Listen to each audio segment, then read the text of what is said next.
যোৰহাটত অনুষ্ঠিত কেন্দ্ৰীয় মঘায়ুজা দিৱসৰ সফল সামৰণি অসম জাতীয়তাবাদী যুৱ ছাত্ৰ পৰিষদৰ কেন্দ্ৰীয় সমিতিৰ সৌজন্যত যোৰহাট জিলা সমিতিৰ উদ্যোগত দুদিনীয়া কাৰ্যসূচীৰে কেন্দ্ৰীয়ভাৱে উদযাপন কৰা হয় মঘায়ুজা দিৱস। প্ৰথম দিনটো যোৰহাট থানা তিনিআলিত থকা মঘায়ুজাৰ প্ৰতিমূৰ্তিত পুষ্পাঞ্জলি অৰ্পণ কৰা হয়।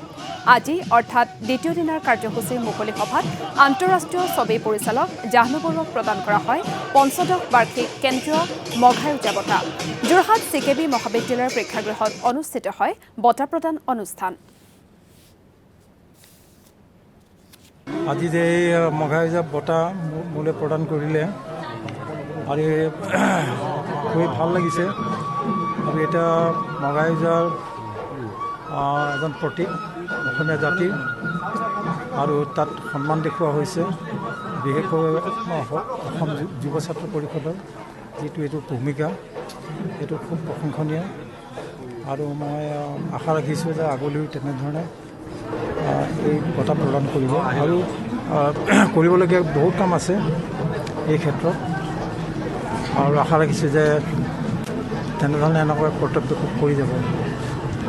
যুৱ ছাত্ৰ পৰিষদে প্ৰতি বছৰে বঁটাটো প্ৰদানৰ সময়ত এটা তেওঁলোকৰ ক্ষোভ থাকে, ক্ষোভটো বেলেগ একো নাই।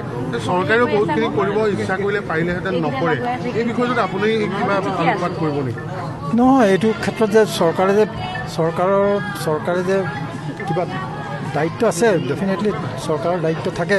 কিন্তু কথাটো হৈছে কি এটা অনুষ্ঠান যিটো তেওঁলোকে যিটো কৰিছে চৰকাৰৰ যে সহায় ল'ব লাগিব এইটো কথা নহয়।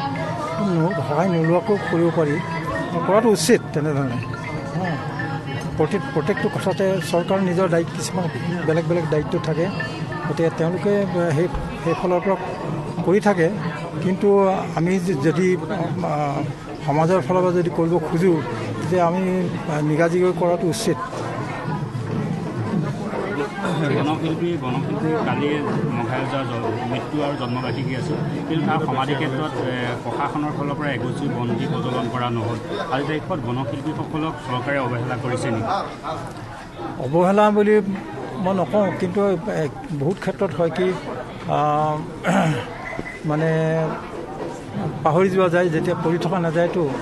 গতিকে সেই ক্ষেত্ৰত মানে নেতাসকলৰ যিবিলাক দায়িত্ব আছিলে নহয়, তাত দায়িত্ব থাকে। বিশেষকৈ ৰাজনৈতিক নেতাসকল তেওঁলোকে সজাগ হৈ থকাটো উচিত আৰু সদায় ৰখাটো উচিত। এইবিলাক এই দিৱসবিলাক খুব প্ৰয়োজন জাতিটোৰ কাৰণে, চৰকাৰখনৰ কাৰণেও প্ৰয়োজন।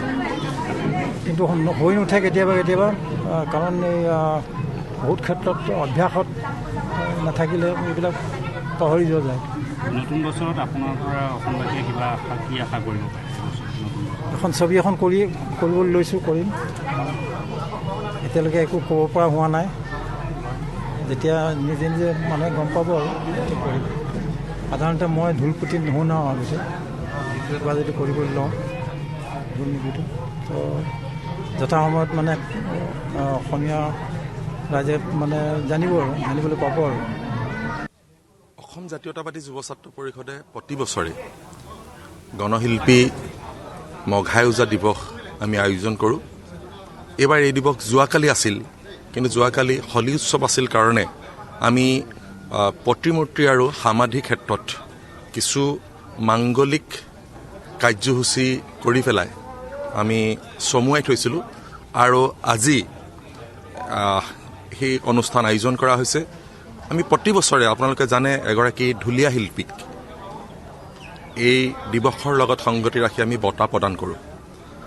এই বছৰ আমাৰ জুৰি বোৰ্ড বা আমাৰ যিসকল পৰামৰ্শদাতা তেওঁলোকে ক'লে কেৱল মাত্ৰ ঢুলীয়া শিল্পীকে নহয় অন্যান্য ক্ষেত্ৰৰ মানুহকো দিব লাগে। যিহেতু গণশিল্পী মঘায়ুজা কেৱল মাত্ৰ এগৰাকী ঢুলীয়া শিল্পী নাছিল, তেওঁ প্ৰকৃতপক্ষে ঢোলটো কাণত লৈ সমাজখন সংস্কাৰ কৰিবলৈ চেষ্টা কৰিছিল। গতিকে বঁটাটো খোলা কৰি দিব লাগে। ঠিকে আছে, আমি তেওঁলোকৰ যিটো পৰামৰ্শ সেই পৰামৰ্শ গ্ৰহণ কৰি এইবাৰ ৰাষ্ট্ৰীয় বঁটা প্ৰাপক চলচ্চিত্ৰ নিৰ্মাতা জাহ্নু বৰুৱা ডাঙৰীয়াক আমি মঘায়ুজা বঁটা প্ৰদান কৰিছোঁ।